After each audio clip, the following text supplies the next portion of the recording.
2023년도 1학기 중간고사 지구과학원 대진고 내신 분석입니다. 우선은 난이도는 일반적이었다고 생각이 들어요.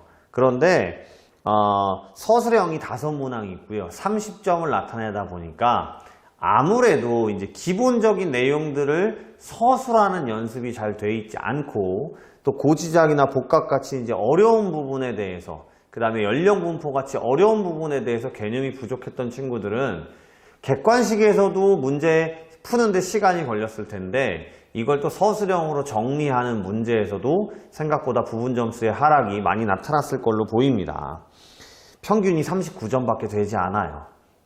그 다음에 70점대 초반 정도가 이제 100명이 시험을 봤는데요. 70점대 초반 정도가 4등급인 걸로 보이니까 결국에는 1, 2, 3등급을 맞는 데 있어서도 생각보다 높은 점수가 나타나지 않았을 걸로 판단이 되긴 합니다.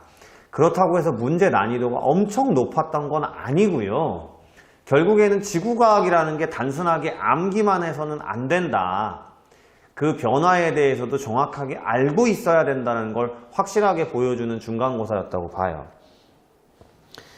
타 학교에서는 객관식 문제만 출제되는 게 보통인 경우들도 많은데요. 이번에 대진고는 객관식 20문항, 그 다음 서술형 5문항으로 되어 있습니다. 객관식 문항도 만만치 않았다고 보시면 돼요. 이게 또 뭐가 문제냐면요. 이제 용어가 대표 문항 분석에서 다시 한번 설명을 하겠지만 이 용어가 굉장히 디테일한 것들이 나왔어요. 그래서 보시면 대표 문항 분석에 보시면 우선 내신 기출 문제나 고3 모의고사 정도 수준에서 이제 나오는 문제들도 있었는데 6번 문항을 보시면 2021년도 고3 7월 모의고사와 유사한 형태이긴 한데요. 이제 판계하가 분리됐을 때 대서양이 생성되고 대서양의 면적이 변화된다라는 얘기에 대해서는 물론 수업 시간에 2-3번쯤은 언급을 하고 설명을 해주겠지만 이게 또 그동안에 나왔던 문제에서 출제율이 높았던 내용이 아닙니다. 이제 그러다 보니까 수업 시간에 열심히 듣지 않는 학생들은 이 대서양 면적 변화에 대해서도 생각보다 놓치는 부분이 있었을 거고요. 그 다음에 8번 문항은 2022년 고3 수능 문제를 변형한 건데요. 그 수능 문제에서 복각 부분만 빼긴 했어요. 근데 어쨌든 열점하고 판의 이동의 개념을 묻는, 그래서 이 열점에서 생성된 아이들은 이제 이 화산섬들은 보통은 이제 복각이 일정하구나 라는 개념도 열심히 설명을 했지만 열점과 해령에 대한 구분 자체가 어려운 친구들은 또 어렵다라고 느껴졌을 수도 있고요. 그 다음에 아까 말씀드렸지만 특이한 용어들, 그냥 스쳐 지나갈 수 있는 용어들이 있다고 그랬잖아요. 10번에 알루산 열도, 호상 열도라는 개념이나 또는 열점에 의한 하와이 열도는 들어봤지만 또 알루산 열도는 생각보다 그냥 스쳐 지나가기 쉬웠던 내용이다 보니까. 그리고 17번에 퇴적 환경, 연안 환경, 그 다음에 해안 환경 이런 것들도 수업 시간에 한두 번쯤 언급은 하지만 이게 또 학교 수업 시간에 나온 프린트나 교과서를 디테일하게 보지 않은 친구들은 놓칠 수도 있었던 개념.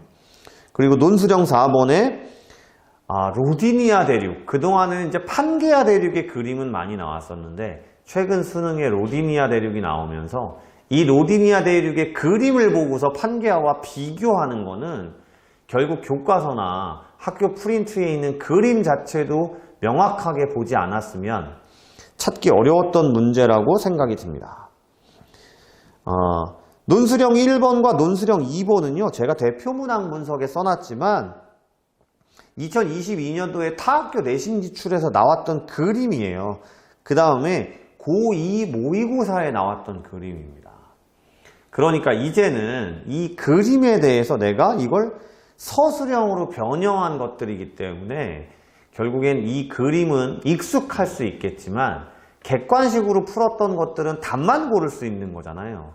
결국은 그거를 정확하게 내가 이 개념을 서술할 수 있는 능력을 대진고는 계속적으로 연습해야 되는, 그러니까 이번 기말고사나 그 다음에 다음 해에 이 내신 분석 강의를 보고 있는 친구들, 대진고 친구들은 결국에는 객관식 문제를 풀고 답을 맞추는 것만이 중요한 게 아니라 이 객관식 문항에서 이 답이 어떻게 출제가 된 건지, 내가 이걸 써보는 연습도 결국에는 병행을 해야 나중에 시험 대비해서 충실하지 않나, 이렇게 이번 중간고사를 통해서 확실하게 보여주는 총평이었다고 생각을 합니다.